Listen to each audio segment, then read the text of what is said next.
So the last time I reviewed a Game Gear game was, let's see, January 22nd of 2013? Wow. It was my 37th review, and it was of Predator 2. I didn't play many Game Gear games over my lifetime, so I tended to stay away from them.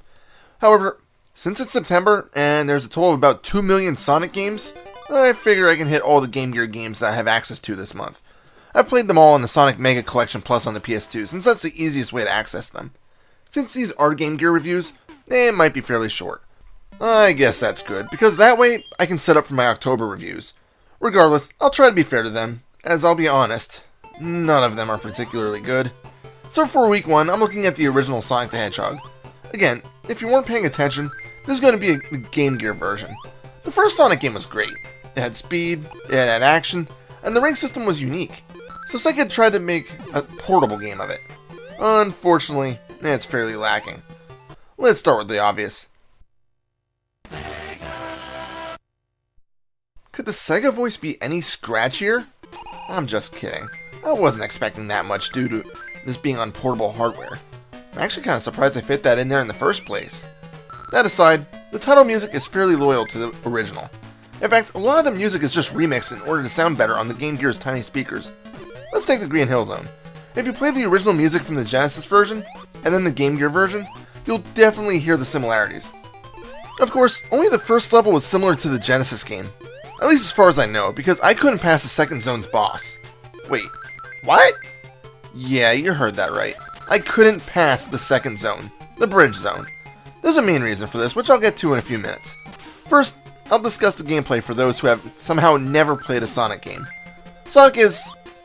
you know what? Screw it. That's my first Sonic review. Number 121. If you really want to know how the game actually works with the controls and rings and everything else. Seriously, there's no reason for me to discuss it twice. So let's just move on to the Game Gear version. There's not a ton of differences, but the ones that are there are pretty notable. For one, the speed has been decreased a little bit. It's not dramatic, of course, and there are still a few parts that probably push the limits of the Game Gear's hardware, especially when getting flung off of ramps. Second, checkpoints are handled a little bit differently. Instead of being post-stranded throughout the level, there are now checkpoint markers, which are seen as downward arrows. You need to smash this monitor in order to resume at this point when you die. If you die and do resurrect at one of these points, the monitor will be intact again, so I'm not 100% sure if you need to destroy it again or not to resume there a second time. I just jumped on it, just in case. Rings work the same as the original Source game, but with one minor difference. You can now only grab one ring when getting hit. Instead of a ton of them spilling when taking damage, now just one will be spouted from Sonic when he gets touched by an enemy. Miss this, and you'll need to find others. Fast. Again, I'm assuming that this is just the hardware showing its capacities. But now we come to one of my biggest problems with the game, and the reason why I didn't care for it. The cheap deaths. This is a fast game, there's no doubt about that. Having Sonic game where it wasn't using blast processing wouldn't be a Sonic game. But when I'm running full speed, come up to a cliff, jump, expecting to make it to the other side, then sail right over the platform I'm supposed to know exists and then land on the spikes to my death, that's just fucking bullshit. This happened to me multiple times, and you'd think that after I've fallen into the same pit about 5 times, I'd know it's there. But it's a Sonic game, and it's just instinct to find the edge of a platform and jump at full speed to clear it. It works in every other Sonic game, so why not this one? And it's not just this one area either, it's multiple. It's just a major case of freaking bullshit. And you'd think that maybe some of the signs with an exclamation mark might help, but not when it's right at the edge of the platform. Give me a bit of heads up, maybe put the signpost a short distance backwards so I know to slam on the brakes. Hell, some of these vast jumps don't even give you a warning, they just appear. So you're running at full speed, as is the norm for Sonic, and are suddenly falling for your death. I'm just saying, it pisses me off. But that would be okay if there wasn't major problem number 2. The hit detection is just plain awful. There were a few times I jumped at enemies and should have easily killed them, but didn't. Fine. But for the bosses, it's even worse. It's most easily seen at the second level boss, which I could not defeat no matter how many times I attempted it.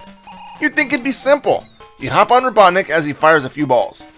I could see dying to these projectiles, but there were times I jumped on him and took damage. What the fuck? It doesn't even help that there are no rings in this stage. It's freaking bull. The enemies aren't the only things that have bad hit detection. Collecting rings is a chore. You need to touch them perfectly in order for Sonic to grab them.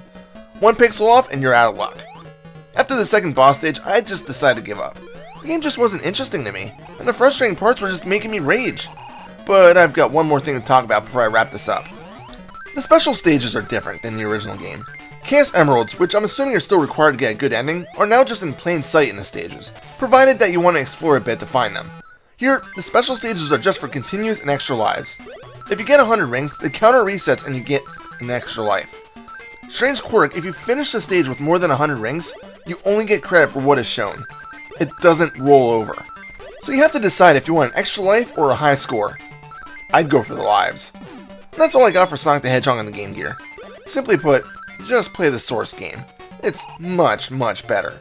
If you really want to play the original Sonic the Hedgehog on the go, get a Sega Nomad and use that instead of the Game Gear. Seriously. Final score? 6 out of 10. This is Reaper. Facebook.com/ReapersReviews. Happy fragging.